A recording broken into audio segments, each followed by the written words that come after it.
guys, we haven't done a daily in a while, so this is going to be another one of those things where I just walk around and talk about what's going on. It's been kind of terrible to not have open houses for Gearhead Sunday. We try to do that once a month, but it's been now since, February since we've done it. This is our open house. You ready? Let's talk about what's going on. This is a 2020 BMW R1250. I picked up a pair of these in LA a couple weeks ago. So there's another one that looks exactly like this that we're going to customize and make kind of apocalyptic machines. So we're gonna make these things tougher. I've ridden one of these all over Germany, and now I've ridden one all over Austin. The shape of this bike and how wide everything is and how slim it is down below, I just think is so cool. They're a stellar, legendary bike for a reason. We're gonna take these two R1250s and turn them into something a little more rough and tough looking. Stay tuned because I really don't know yet. This is one of those like blank canvases. Not a blank check, those are different builds, but a blank canvas. Finally got the magneto back for this. And it's always best to have someone else rebuild these. There's a few guys that know them so well that it's better to send it out. So we've got a new mag for the Bruff, which will be cool.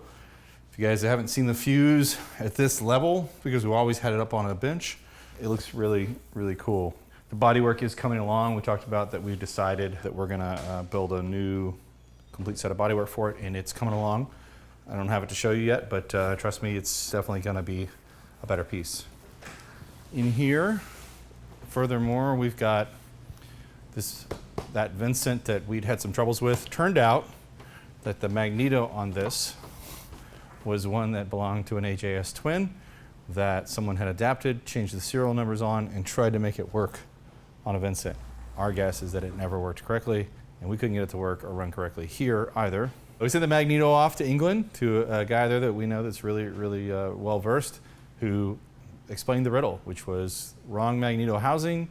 This thing's designed to spin the other direction. How many wasted hours did we put into labor trying to fix it? But Chris Davis conquered the beast by bringing in some of the... Somebody smarter than me. Chris is off camera. Chris said someone smarter than me, which is hard because he's pretty smart. This is our Guzzi that's coming along. This is the most complete. You've probably seen it. Chris is most of the way through a motor rebuild, but remember this is a hot rod motor.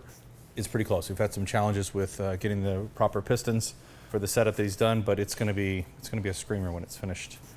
The 928, these cars are notorious actually for having tons of electrical issues. We've been cutting our teeth. We've learned a few things about 928s. We conquered an overheating issue. We conquered the limited slip rear differential that is hydraulically powered. It was causing issues. That's fixed.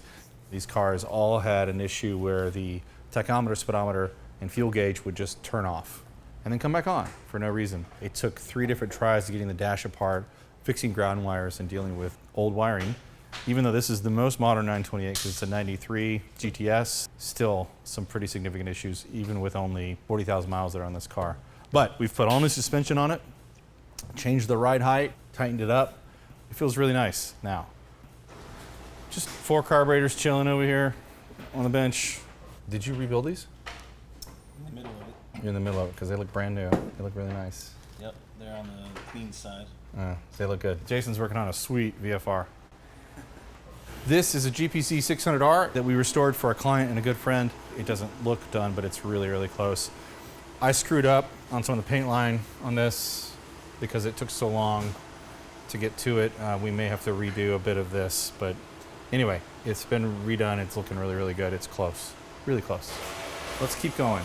So in here, we got a little KZ400 project going, some mild fabrication, some exhaust, a few other things. This is the one I wanted to talk about. So this is the Royal Enfield Desert Sled.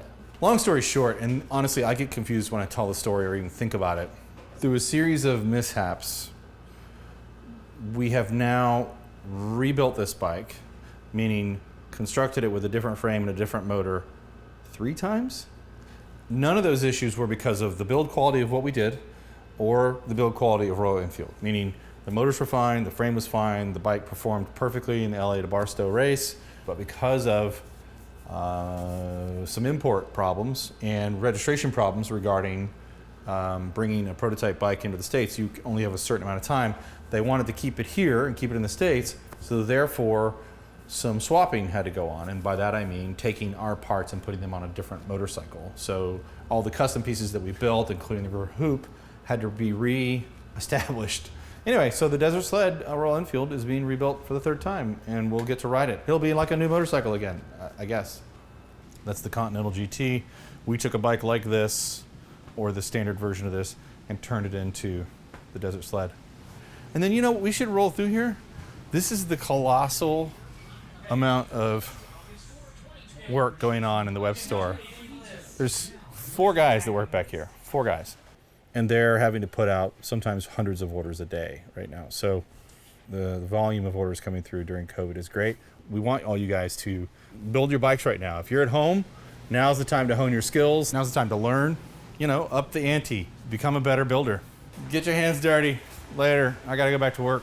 Now's the time of video where most people ask for money or donations or whatever. I'm not gonna ask you for that. What I'm gonna say to you is, if you wanna see more videos and you wanna learn more of what we've learned, and you wanna see a deep dive into a lot of these topics, go to our website and buy something. We sell everything from motorcycle gear, helmets, motorcycle parts, specialized tools. We sell lots of things, and they've all taken us years to figure out what the best stuff is, and we figured it out. So go to revivalcycles.com. There's some really good stuff there. Everything from like kick-ass hand grips from Porsche to Radiance LED lighting and everything in between. We want to teach you what we know, but this stuff takes time and it takes real effort to make these videos and make them good for you guys. So go support us by helping yourself to the cool stuff you already need. And it helps us because we make a little bit of profit and then we can justify doing more videos. Thanks for your support.